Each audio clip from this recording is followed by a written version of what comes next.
Bem-vindo ao podcast Estrangeiros e Peregrinos. A mensagem de hoje será apresentada por Dennis Allen.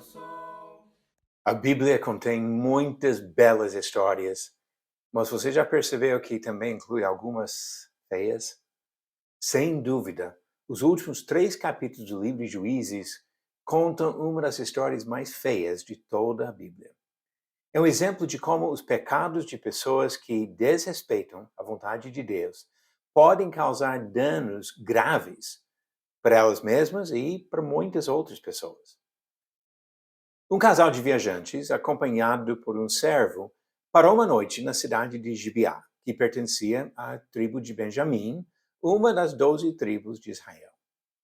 Um homem velho na cidade abriu sua casa e ofereceu hospedagem para eles, mas alguns homens da cidade chegaram a insistir que este senhor entregasse seu hóspede com a intenção de abusar sexualmente o homem que visitava sua cidade. Este homem não queria ser estuprado por outros homens, e para evitar esta violência contra sua pessoa, ele lhes entregou sua concubina. Esses homens de mau caráter estupraram a mulher durante a noite. No dia seguinte, o homem encontrou o corpo dela na frente da casa. O viajante, indignado por causa desta violência contra sua concubina, convocou a nação de Israel para exigir justiça. Os outros benjamitas recusaram entregar os culpados e uma guerra começou.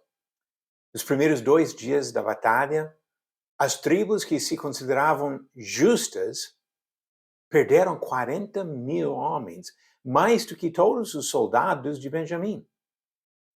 Depois das derrotas desses primeiros 2 dias, os israelitas ficaram confusos, porque Deus deixou as tribos justas sofrerem tanto. Não foram os benjamitas que cometeram o crime horrível? Eles não entenderam as derrotas. Foi somente no 3º dia que os benjamitas perderam, sendo quase aniquilados no campo de batalha. Neste caso, nosso privilégio de olhar para todo o contexto pode nos ajudar a compreender o que aconteceu. Sem dúvida, alguns benjamitas cometeram um crime terrível e outros da tribo erraram em protegê-los da justiça que eles mereciam. Mas o homem que entregou a mulher para ser estuprada e morta não errou também? Ele não deveria ter protegido a mulher, até colocando a própria vida em risco para cuidar dela? Se os israelitas tivessem apurado todos os fatos antes de entrar no campo de batalha, talvez a justiça poderia ter sido aplicada sem tantas mortes. Tanto o homem que entregou a mulher, como os homens que estupraram essa mulher, teriam sido condenados por seus atos. Mas, sem se importarem com todos os fatos, os homens das outras tribos precipitaram e pagaram um preço alto nas batalhas. Hoje, algumas pessoas acham que em qualquer conflito, os 2 lados estão errados. Mas nem sempre é verdade. Às vezes, há uma parte justa e outra parte culpada. Mas na guerra que levou à morte de 40.000 israelitas e 25.000 benjamitas, quase acabando com a tribo de Benjamim, as 2 partes estavam erradas.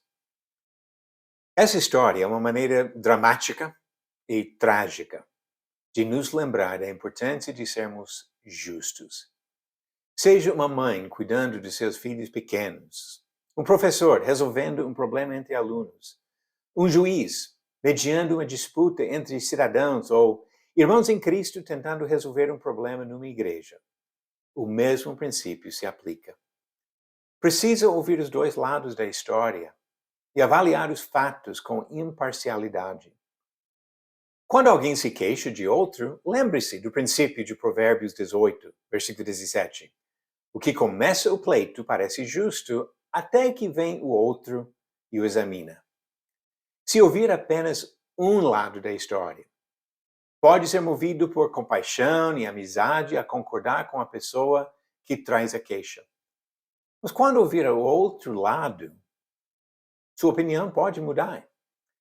No mesmo capítulo de Provérbios, encontramos mais um princípio fundamental para compreender e até resolver problemas entre pessoas.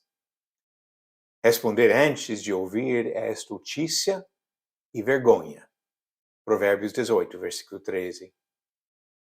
Quando você se envolve com os problemas dos outros, tentando ajudá-los, procure sempre ouvir para ter certeza dos fatos e sempre ouça os dois lados da história. Conseguiu acertar a pergunta de ontem? O rei Saul e o apóstolo Paulo vieram de qual tribo de Israel? Alternativas: A. Benjamim, B. Judá, C. Efraim ou D. Gade. A resposta certa, que até tem a ver com a mensagem de hoje, é a tribo de Benjamim. Como diz 1 Samuel 9, versículo 21, que Saul era da tribo de Benjamim, e em Filipenses 3, versículo 5, Paulo disse que ele também era da tribo de Benjamim. E a pergunta de hoje: conforme o livro de Gênesis, quem foi o primeiro homem que não viveu 900 anos ou mais? Alternativas: A. Adão, B. Metusalém, C. Abel ou D. Enoque. A resposta vem no final do episódio 411. E aplicando a mensagem de hoje, vamos procurar ser sempre justos em lidar com conflitos que surgem entre pessoas. Lembrando que nós servimos um Deus que é perfeitamente justo. Obrigado por nos acompanhar nessa jornada pelas Escrituras. Volte amanhã para ouvir mais uma mensagem do podcast Estrangeiros e Peregrinos.